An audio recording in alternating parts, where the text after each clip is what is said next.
অন্ধকারের দেয়াল ভেঙে শুরু হচ্ছে নতুন এক যাত্রা।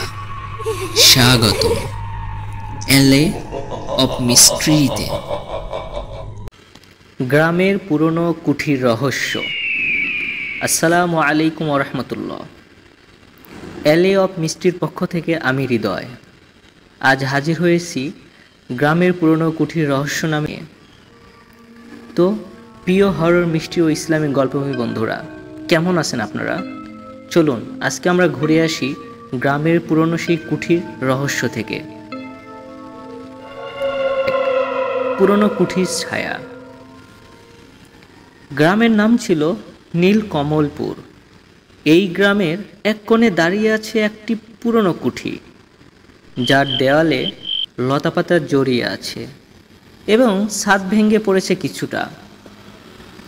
স্থানীয় গ্রামবাসীরা বলে এই কুঠিটা প্রায় 100 বছরের পুরনো এবং এই কুঠিকে ঘিরে অনেক ভৌতিক গল্প গ্রাম জুড়ে ছড়িয়ে আছে।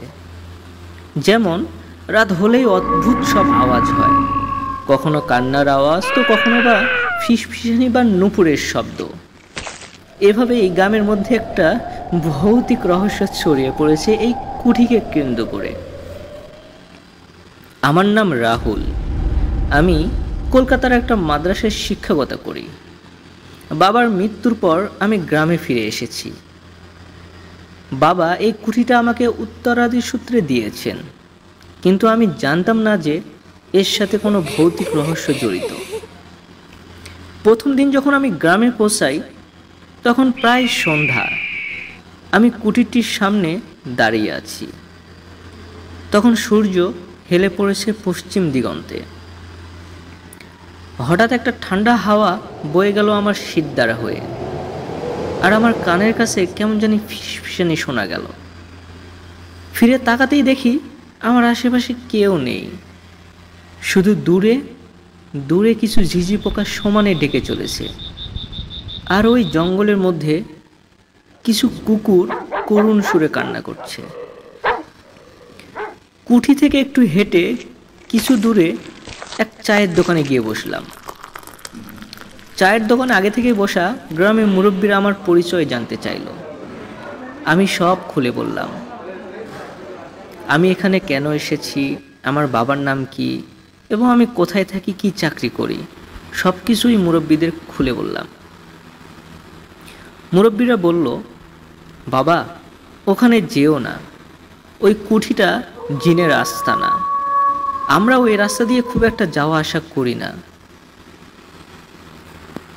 যেহেতু আমাদের কুঠি বাড়িটা ছিল গ্রামের এক কোনায়, তাই সেদিকে কোনো মানুষের তেমন যাওয়ার প্রয়োজন হতো না। এই জন্যই গ্রামের মানুষেরা কুঠির ওই রাস্তাটা অ্যাভয়েড করে চলত। গ্রামের মুরব্বীর সঙ্গে কথা বলে আমি একটু আগে ঘটে যাওয়া ঘটনা মুরব্বীদের বললাম। ওনারা আমার কথা শুনে আতঙ্কিত হলো এবং বলল আয়াতুল কুরসি পড়তে, কিন্তু আমি তেমন গুরুত্ব দিলাম না।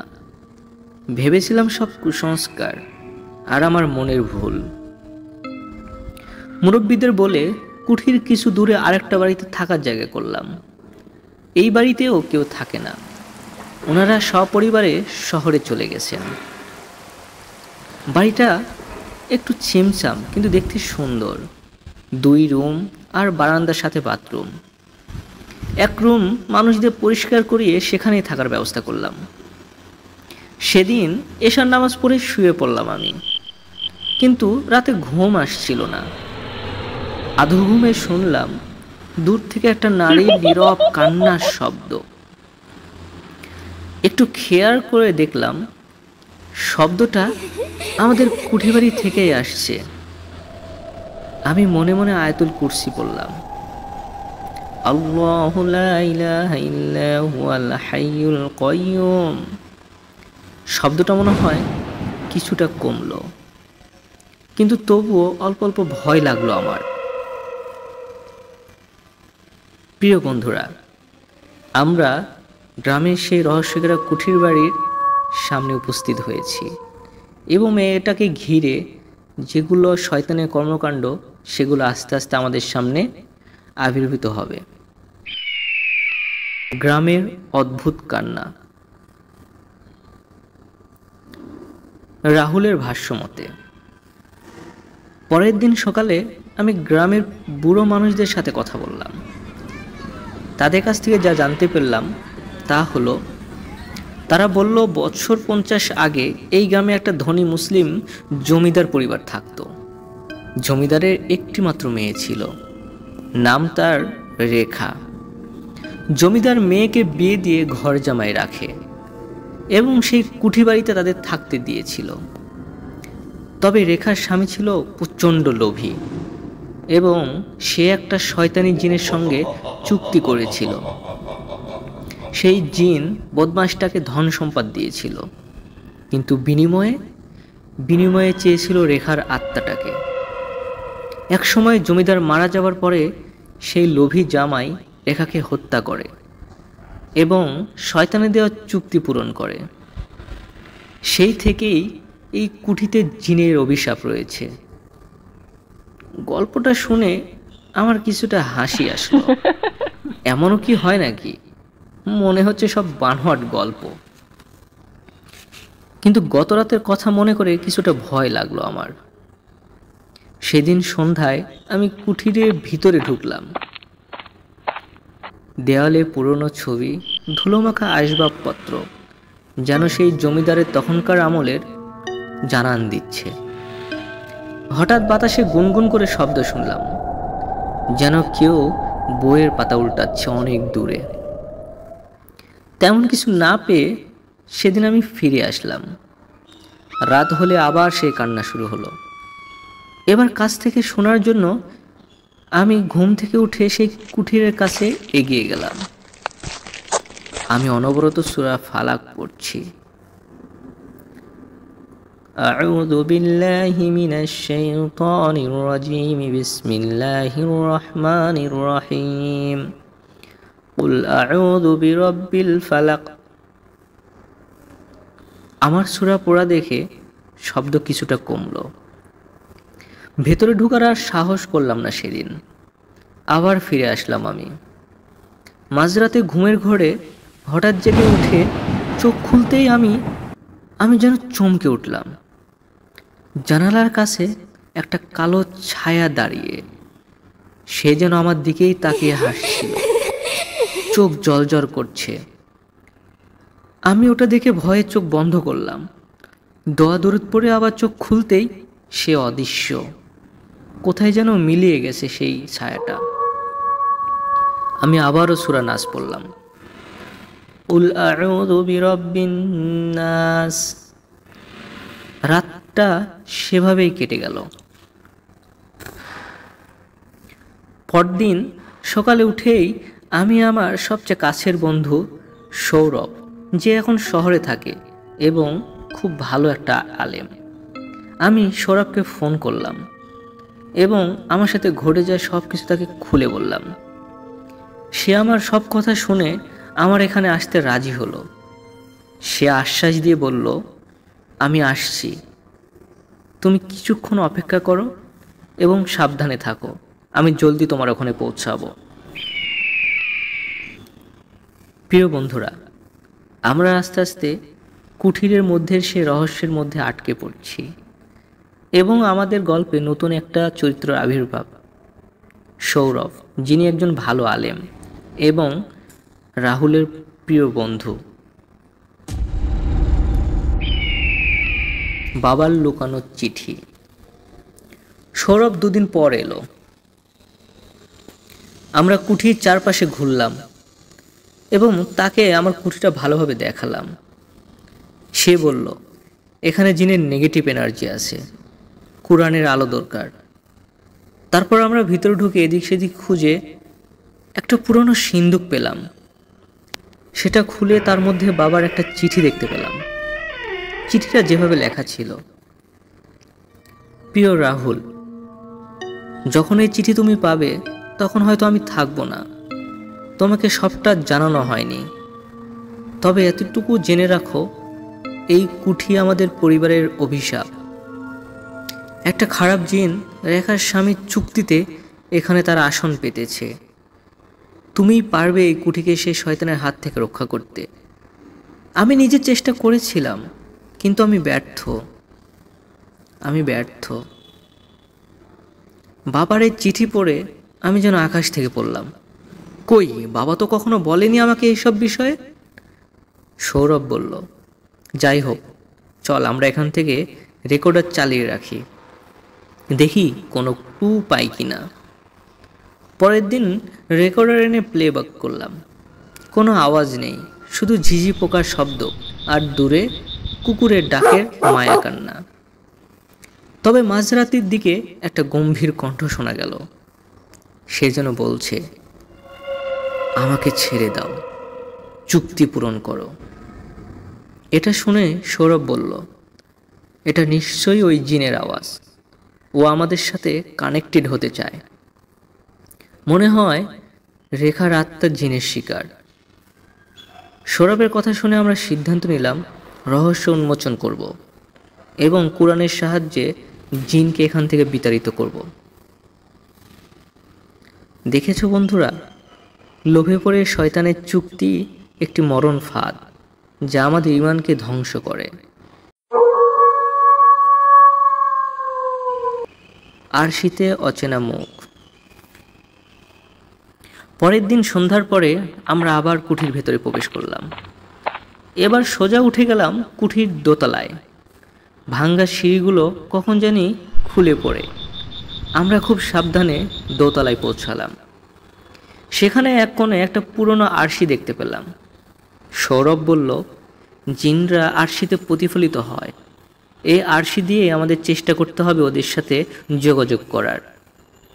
ওর কথা মতো আমি আরশির সামনে দাঁড়িয়ে ছুরা পড়তে লাগলাম এবং আমার পাশাপাশি সৌরভ তার মতো করে দোয়া দরুদ পড়তে থাকলো এবং উচ্চ স্বরে বলতে থাকলো, কে আছো এখানে, সাড়া দাও, আমি তোমার সাথে কথা বলতে চাই।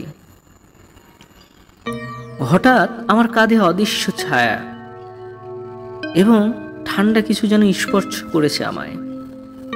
আমি চিৎকার করে পিছিয়ে গেলাম।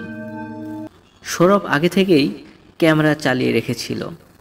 সেখানে রেকর্ডকৃত ভিডিওতে দেখলাম স্পষ্ট একটি ছায়া, যে আমার পিছনে এক মুহূর্তের জন্য দাঁড়িয়েছিল এবং ভিডিওতে অস্পষ্ট আওয়াজ শোনা যাচ্ছে। সৌরভ বলল, এটা শয়তানের সেই জিন।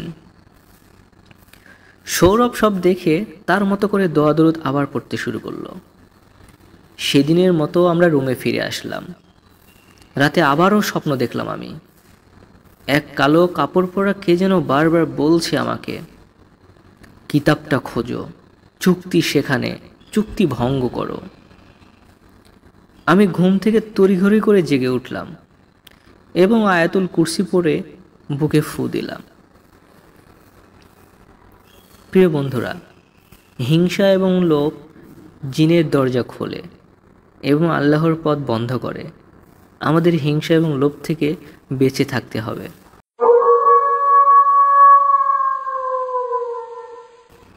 রাতের অদৃশ্য ছায়া।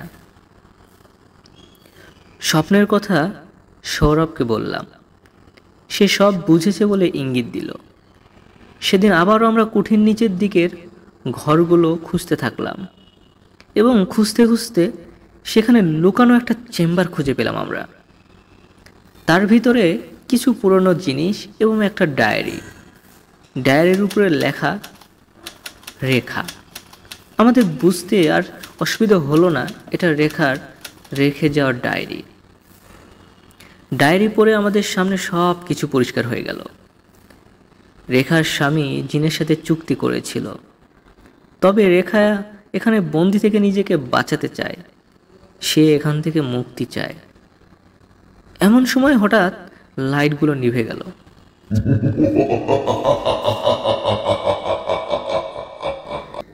অন্ধকারে ঢেকে গেল চারিদিক।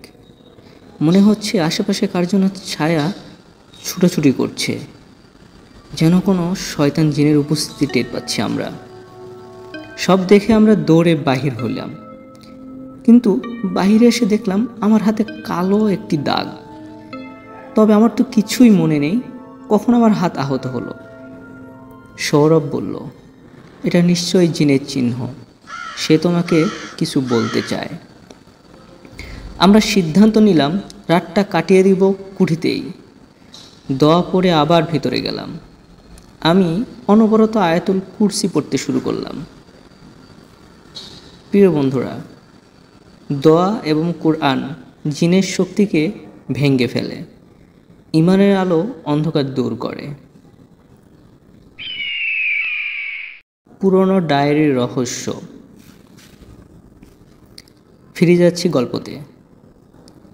রাতে আমরা ডায়েরি পড়তে শুরু করলাম।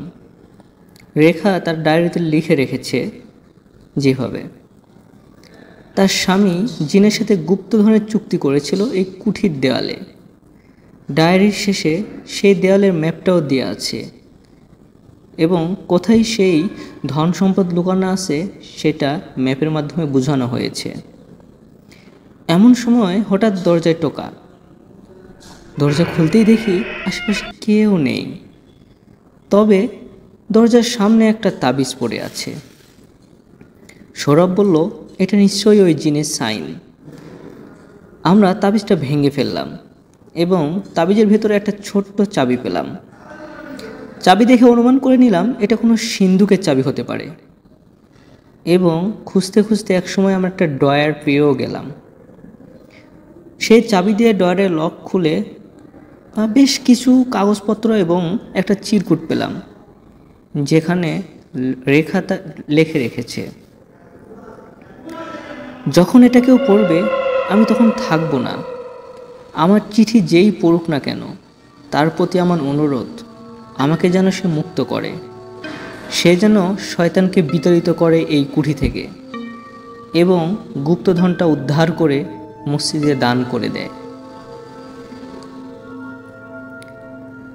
প্রিয় বন্ধুরা, অবৈধ চুক্তি পরিবার ধ্বংস করে দেয়। তওবা করে মুক্তির পথে ফিরে আসতে হবে।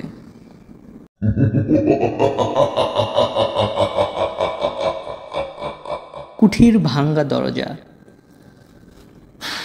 পরের দিন ম্যাপ অনুসরণ করে একটা পুরনো দেয়াল ভাঙলাম। সেখানে ছোট্ট কক্ষ, ভিতরে গিয়ে আমরা যেন ভাষা হারিয়ে ফেললাম। বেশ কিছু সোনার মূর্তি ও গুপ্তধন রয়েছে সেখানে। ওগুলো ছুঁতেই শখ লাগলো। সেই শখে সৌরভ দূরে গিয়ে পড়ে গেল। আমি তাকে তড়িঘড়ি করে আবার তুলে ধরলাম। সৌরভ বলে উঠল, এখানে জিনের অভিশাপ আছে, গুপ্তধনে হাত দেওয়া যাবে না। যতক্ষণ না রেখা রাখতা মুক্তি পাবে ততক্ষণে এই গুপ্তধন এখান থেকে বের করা সম্ভব না। আমরা দুইজন গ্রামের মৌলানাকে ডেকে আনলাম। তাকে সব খুলে বলার পরে তিনি বললেন, যা দিয়ে জিন বশীভূত করা হয়েছে তা খুঁজে বের করতে হবে এবং কোরআন পড়ে অভিশাপ দূর করে পুড়িয়ে ফেলতে হবে এই তাবিজ। সেই অভিশাপের চিহ্ন খুঁজতে আমরা সবাই পুরনো কুয়োয় গেলাম। কুয়োটা শুকনো কিন্তু অনেক গভীর। তবু আমরা দড়ি দিয়ে নিচে নামলাম এবং নিচে নামার পরে বেশ কিছু হাড় কাপড় দিয়ে পেঁচানো দেখতে পেলাম এবং আমাদের বুঝতে বাকি থাকলো না এগুলোই রেখার অবশেষ এবং এগুলো দিয়েই অভিশপ্ত করা হয়েছে সেই কুঠিবাড়িকে। ওগুলো উপরে তুলতেই চারিদিক থেকে জোরে জোরে বাতাস বইতে শুরু করলো। সৌরভ বলল, এবার এটাকে মুক্তি দেবার পালা। মাওলানা সাহেব কোরআনের ভিতর যেগুলো দোয়া আছে তিনি অনবরত সেগুলো পড়তে শুরু করলেন। প্রিয় বন্ধুরা, দোয়া এবং খতম জিনের শক্তি ভেঙে ফেলে এবং ইমানের জয় অবশ্যই ঘটে। আমরা এখন এই গল্পের সর্বশেষ এসেছি, এই অন্ধকার থেকে মুক্তি। সবশেষ জানতে পারলাম জিন শয়তান সে সম্পদ চুরি করেছিল এক জমিদারি মসজিদ থেকে। মাওলানা বললেন, ধন সম্পদ সব মসজিদে ফেরত দাও।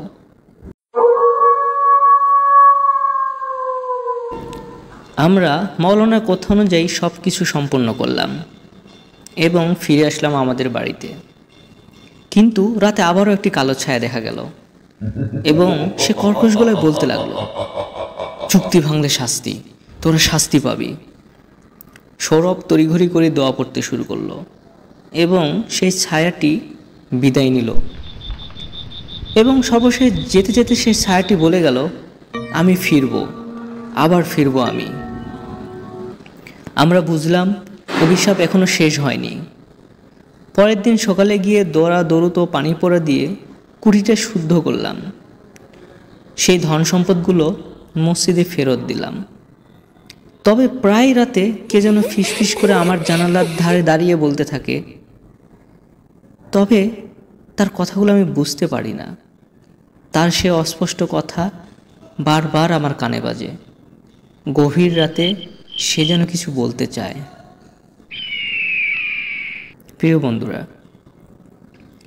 পাপের ফল সবসময় অন্ধকার হয় এবং সেখান থেকে ফিরে আসতে তওবা এবং দোয়া কাজে লাগে।